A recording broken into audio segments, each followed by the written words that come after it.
मुजाहरे इस धरने के अंदर जो हमारे बेग साहब आए हैं और उनके सभी साथी जो धुलिया से आए हैं, हम नुमाइंदा काउंसिल के सपोर्ट में यहाँ बैठे हैं। सदर साहब तो इस वक्त यहाँ नहीं है, लेकिन औरंगाबाद के एक फर्द होने के नाते आए हुए सभी धुलिया के भाइयों का और आप सभी का बहुत बहुत शुक्रिया। और अल्लाह से दुआ है कि इस धरने में मौजूद जितने भाई यहाँ जो आ रहे हैं, जो बैठे हैं, अल्लाह उनकी सबकी काविशों को कबूल करे और सभी को जो मकसद से हम काम कर रहे हैं उसमें कामयाबी हो।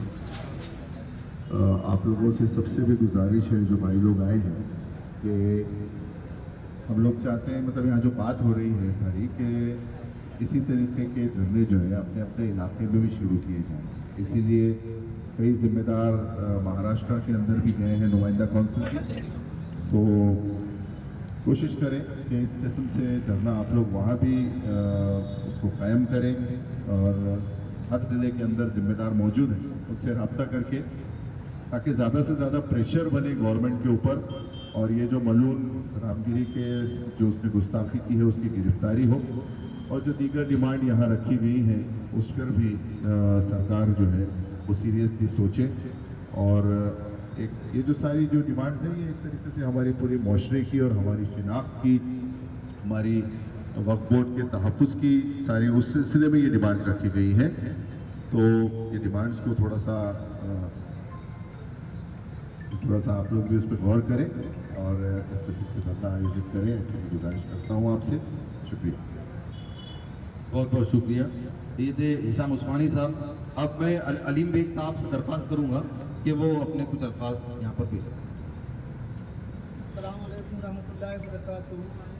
आज हम लोग यहाँ पर नुमाइंदा काउंसिलर के जो सभी मेरे भाई लोग, हम लोग सब जो यहाँ बैठे हैं, रामगिरी महाराज के विरुद्ध में जिसने हमारे आप सल्लल्लाहु अलैहि वसल्लम के गुस्ताखी की है, इसके बारे में हम लोग यहाँ बैठे हैं।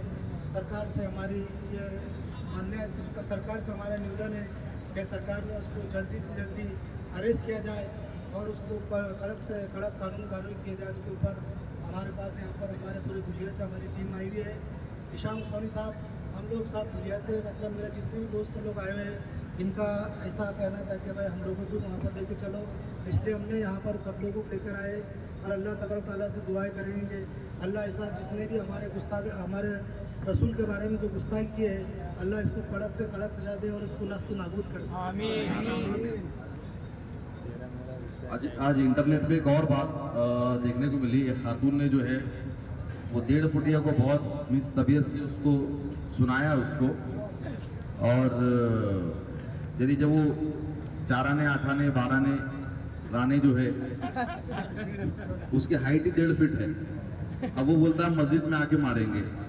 मेरे को ये डाउट है कि उसका हाथ भी मस्जिद के दरवाजे के हैंडल तक पहुंचेगा कि नहीं पहुंचेगा। उसको तो सीढ़ी पे चढ़ने को भी सीढ़ी लगाना पड़ेगा। तो अगर वो आता भी है तो हमारी बहन ने बहुत अच्छी तजवीज़ दी है कि हम अपने नज़दीक के पुलिस स्टेशन में निवेदन दें कि ये 1.5 फुटिया जो खुद गोली के साइज़ का है और ये बंदूक की बात कर रहा है, तो पुलिस स्टेशन में हम निवेदन दें कि भाई हमारे मस्जिद में आने वाले लोगों की जान को खतरा है। अब पुलिस या तो वहाँ पर 10 पुलिस वालों का बंदोबस्त लगाए हर मस्जिद के बाहर, या हमको जो है राइफल का लाइसेंस दे दे, या उससे आसान काम है कि वो 1.5 फुटियों को गिरफ्तार कर ले। अब पुलिस के पास ये 3 ऑप्शन है, वो क्या करती है ये देखना यहाँ पर होगा। ये तजवीज़ हमारी बहन ने दी है, आप इंटरनेट पे जाके देख सकते हैं। तो यही सब मुतालबे हमारे हैं जो मुस्लिम नुमाइंदा काउंसिल की जानिब से हम लोग यहाँ बैठे हैं। और ये बेमुद्दत मुजाहरा है, ये तंजीरी मुजाहरा है। जब तक हमारी मांगे पूरी नहीं होती तब तक ये मुजाहरा चलता रहेगा। और यहाँ पर हमारे मुस्लिम नुमाइंदा काउंसिल के सदर जनाब ज़ियाउद्दीन सिद्दीकी साहब आ चुके हैं। धुलिया से यहाँ टीम आई है। मैं मुस्लिम नुमाइंदा काउंसिल के सभी मेम्बरान से दरख्वास्त करूँगा कि इनका इस्तेमाल करें। बिस्मिल्लाहिर्रहमानिर्रहीम। ये धरना जो तकरीबन 20 दिनों से जारी है यहाँ पर, हमारे शहर के लिए एक यूनिक एक्सपीरियंस है। और मुस्लिम नुमाइंदा काउंसिल जो तमाम छोटी बड़ी और कमोबेश तमाम ऑर्गेनाइजेशन का एक मुत्तहदा प्लेटफॉर्म है, उसके ज़रिए से धरना शुरू हुआ है और अल्हम्दुलिल्लाह लोगों का रुजू भी ज़्यादा है, लोगों का सपोर्ट ज़्यादा है, एक्टिव पैसिव दोनों सपोर्ट हैं। और इस वक्त जो आज दलित भाइयों का एक बड़ा यहाँ पर रैली हुई है, उनके लीडर्स भी यहाँ पर आए थे और उन्होंने भी सपोर्ट दिया है। और पॉलिटिकली जो ऑर्गेनाइजेशंस हैं, ख़ास तौर से एनडीए छोड़कर वो तमाम, बल्कि एनडीए की भी एक जो गठ है अजीत पवार का, वो लोगों ने भी सपोर्ट किया है आके। हालांकि उनके सपोर्ट के क्या माना है हम समझते हैं। इसी तरह जो छोटे मोटे ग्रुप्स हैं वो सारे सपोर्ट कर रहे हैं। बाहर से भी अल्लाह के फजल से इसको सपोर्ट मिल रहा है। अभी शाहगढ़ से कुछ लोग आए थे, कारंजा से आए थे और अभी बड़ी खुशी हुई आप लोगों की आमद पर कि धुलिया से आप लोग तशरीफ़ लाए हैं। हम आपका इस्तकबाल करते हैं, आपके सपोर्ट का इस्तकबाल करते हैं और उम्मीद करते हैं कि ये जो डिमांड्स हैं हमारे, जैसे रामगिरी को गिरफ़्तार किया जाए, राणे को गिरफ़्तार किया जाए, अब इसकी डिटेल बताने की ज़रूरत नहीं कि क्यों किया जाए। मोहम्मद रसूलुल्लाह सल्लल्लाहु अलैहि वसल्लम के बारे में जो कुछ बकवास की गई है, उस सिलसिले में एक ब्लास्फेमी एक्ट यानी आहानत के ख़िलाफ़ कानून बनाने की बात हम कर रहे हैं कि ये कानून बनाया जाए। और वक्फ़ अमेंडमेंट बिल जो सेंट्रल गवर्नमेंट ने इंट्रोड्यूस किया है उसको मुकम्मल वापस लेने का हम डिमांड कर रहे हैं। इससे हमारी मस्जिदें, खानकाहें, कब्रस्तान प्रोटेक्ट होंगे। वरना अगर ये बिल पास हो जाता है तो ना मस्जिदें हमारी महफूज रहेगी, ना कब्रस्तान रहेंगी, ना खानकाहें रहेंगी। और आखिरी बात हम जो कहना चाहते हैं कि इस शहर का नाम जो एक बड़ी शख्सियत के नाम पर रखा गया था, औरंगज़ेब के नाम पर, औरंगाबाद, हम इसमें ज़ाहिर है कि 400 साढ़े 400 साल पुराना नाम है, इसकी अपनी हिस्ट्री है, इसका एक कल्चर और इसका सिविलाइजेशन है। दुनिया के नक्शे पे इसकी बहुत ज़्यादा अहमियत है। दुनिया में यहाँ के जितने भी मोनूमेंट्स हैं, यहाँ पर आसार क़दीमा की जितनी चीज़ें दिखाई देती हैं वो औरंगाबाद के नाम से ही जानी जाती है। अब संभाजी नगर आप लिखेंगे तो लोग भटकेंगे। एक पेरिस में रहने वाला आदमी संभाजी नगर में क्या ढूंढेगा, उसको इस बात का पता नहीं होगा। तब भी हम ये कहते हैं कि संभाजी नगर औरंगाबाद के अतराफ़ नई जो रेवेन्यू एरियाज़ डेवलप्ड हो रहे हैं उनको नाम दिया जाए संभाजी नगर का। हम ये हमारी तरफ से भी डिमांड कर रहे हैं, इसलिए कि अब तक कोई पब्लिक डिमांड संभाजी नगर का ये नाम रखा जाए किसी ने किया नहीं है। ये गवर्नमेंट ने समोटो तौर पे फ़ैसला किया है। हम डिमांड कर रहे हैं कि औरंगाबाद के अतराफ़ के जो नए इलाके हैं, जो रेवेन्यू एरियाज़ डेवलप्ड हुए हैं, जैसे वालू से आगे का, चिकलठाने से शारदा, इधर शेंद्रा के आगे का, या बिड़कन कॉरिडोर जो अभी बन रहा है, इसको संभाजी नगर नाम रखा जाए और पुराना जो नाम है औरंगाबाद पुराने शहर का वो एज इट इज़ रखा जाए। और इसमें हमारे साथियों के प्रपोजल्स भी हैं।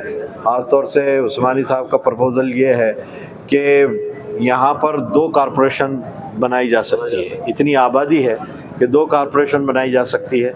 एक औरंगाबाद उसका नाम रखा जाए, एक का नाम संभाजी नगर रखा जाए। और कुछ दिनों के बाद एक लोकसभा से 2 लोकसभा हो जाएंगे औरंगाबाद के। तो एक लोकसभा का नाम औरंगाबाद एज इट इज़ रखिए, दूसरी लोकसभा का नाम आप संभाजी नगर रख लीजिए। जैसे पूना चिंचवड़ है, 2 कॉरपोरेशन है ये, पूना चिंचवड़ 2 कॉरपोरेशन, औरंगाबाद संभाजी नगर 2 कॉरपोरेशन हो सकते। तो ये प्रपोज़ल हमने दिया है और ये डिमांड कर रहे हैं कि इसको एक्सेप्ट किया जाए। और ये डिमांड ऐसा नहीं है कि जो इसकी कोई लॉजिक नहीं है, ये लॉजिकल डिमांड्स है और एज़ पर कॉन्स्टिट्यूशनल जो फ्रेमवर्क है ये डिमांड्स है। ये ऐसा नहीं है कि ज़्यादती है या गलत है, हम गलत डिमांड कर रहे हैं, बल्कि अब तक जिन लोगों ने आकर सपोर्ट किया है वो यही कर रहे हैं कि ये जायज़ डिमांड है, उसको पूरा होना चाहिए। और हम लोगों ने भी ठाम फैसला किया है कि इसमें से कुछ चीज़ें हम करके ही यहाँ से उठेंगे। तो इसमें हमने मुख्तलिफ प्रोग्राम्स डिसाइड किए हैं। इसमें अगले जुमा को हमने कहा है कि पूरे महाराष्ट्र में, क्योंकि कल महाराष्ट्र के बहुत सारे इलाक़ों से लोग आए थे अलग अलग, तो उनसे बात कही है कि पूरे महाराष्ट्र में 11 तारीख को जुमा के दिन नमाज जुमा के बाद हर तहसील, ज़िला कलेक्ट्रेट के सामने और डिवीज़न में कमिश्नरेट के सामने कम से कम 2 घंटे का धरना देंगे। अगर आपसे भी गुजारिश है कि धुलिया में अगर पॉसिबल हो सके तो वहाँ पर ज़िला कलेक्टर के सामने आप 2 घंटे कम से कम जो है धरना दें और एक मेमोरेंडम दें, उस मेमोरेंडम में ये डिमांड करें जो हम चाहते हैं। ये डिमांड अगर आप करेंगे तो ऐसे लगेगा कि हम सब मिलकर एक साथ पूरे महाराष्ट्र में एक ही बात कर रहे हैं। तो इस तरह हमारी एक साथ आवाज़ उनके कानों तक टकराएगी जो अब तक बहरे गूंगे बैठे हुए हैं। ये अगर फिर हमारी डिमांड पूरी नहीं होती है तो हमने अगला जो मरहला तय किया है 18 तारीख का, 18 को फिर जुमा आ रहा है। 18 तारीख को हमने पूरे महाराष्ट्र से लोगों को यहाँ बुलाया है 4 व्हीलर्स में, और हमने कॉल दी है कि जुमा के दिन 18 तारीख को अगर हमारे डिमांड जब तक पूरे नहीं हुए तो हम फिर सरला बेट रामगिरी का जो है मठ है वहाँ पर, हम उसकी तरफ मार्च करेंगे। तो इसके लिए भी आप थोड़ी तैयारी कीजिए, प्रिपेयर्ड होकर अगर आप आते हैं तो आपके ज़रिए से हमको भी एक ताकत मिलेगी और इंशाल्लाह हम मिलजुल कर कम से कम ये मुतालबात को वहाँ तक पहुँचाने में कामयाब होंगे। तो हम फिर एक बार आप तमाम का बहरहाल दिल की गहराइयों से इस्तकबाल करते हैं और आपके शुक्रगुजार भी हैं कि इतनी दूर से आप तशरीफ़ लाए और इस मिली कॉज को आपने सपोर्ट किया। अल्लाह ताला इसका बेहतरीन आपको अजर अता फरमाए। आज हम धुलिया शहर से इस प्रोटेस्ट में आए हैं कि जो रामगिरी महाराज है और ये नीतीश राणे, ये आए दिन हमारे हुज़ूर अक़दस सल्लल्लाहु अलैहि वसल्लम के बारे में गुस्ताखी कर रहा है। हम संविधान के दायरे में रह के संविधान के मकसद अपना मान के हम ये प्रोटेस्ट कर रहे हैं। और कब तक हम लोग प्रोटेस्ट करेंगे? कब हमारी बात को सुनवाई होगी? हमारी बात को जब सुनवाई होगी जब हम मुत्तहिद होकर, एक साथ होकर जब इस बात को आवाज़ उठाएंगे और उसके बारे में हम बात करेंगे कि हमें बर्बादियों की धमकियाँ हर एक देता है, कि हमें बर्बादियों की धमकियाँ हर एक देता है। कभी बारूद मस्जिद पर, कभी बम फेंक देता है। हुसैनी है हमारी दास्तान करबल से पढ़ लेना, हुसैनी है हमारी दास्तान करबल से पढ़ लेना। जो हमसे जंग लड़ता है वो घुटने टेक देता है। अज़ीज़ाने मिल्लत इस्लामिया, मेरी दिल की तमन्ना और मकूफ यही है कि अगर अपनी कोई सियासी लीडरशिप नहीं रह सकती, अपनी कोई सियासी नुमाइंदगी नहीं रह सकती, या अपनी कोई सियासी आवाज़ नहीं रह सकती, तो हमको हर महाज के ऊपर दबाया जाता, हमको हर महाज के ऊपर कुचला जाता। कब तक हम मुत्तहिद नहीं होंगे? हमने हर किसी का साथ दिया, हमने कांग्रेस का साथ दिया, हमने राष्ट्रवादी का साथ दिया, हमने बीजेपी का साथ दिया, लेकिन हमारे हक में कोई नहीं खड़ा हुआ है। तो इसीलिए सभी उलमाओं को, सभी उम्मत मोहम्मदिया को एक प्लेटफॉर्म पे आने की ज़रूरत है और अपनी आवाज़ और अपनी तादाद दिखाने की ज़रूरत है कि आप कितना भी करें, आप हमारे नबी के बारे में गुस्ताखी नहीं कर सकते। अगर ये गुस्ताखी हम उस वक्त तक सुनेंगे जब तक बर्दाश्त हो सकता है। अगर हमने हमारे नौजवानों को रोक कर रखा है, अगर हम कभी ढीलते हमारे नौजवानों को, अगर हम ढीलते हमारे नौजवानों को, तो हुकूमत को बड़ी दिक्कत पेश आएगी। तो अज़ीज़ाने मिल्लत इस्लामिया, हम धुलिया शहर से मैं एक छोटी सी पार्टी के कार्यकर्ता हूँ, मजलिस इत्तेहादुल मुस्लिमीन का। आमदार साहब के बोलने पे मुझे बोला गया कि यहाँ पर जाओ और उसमें हिस्सा लो, तो इसलिए मैं यहाँ आया हूँ। और बहुत ज़्यादा खुशी है मुझे इस बात की कि आप इतने अमन के साथ, इतनी संविधान के दायरे में रहकर अपनी दिल का जो हाल है, अपने दिल पे जो पत्थर रख के अपने इतने शांति से, इतने खामोशी से बात कर रहे हैं।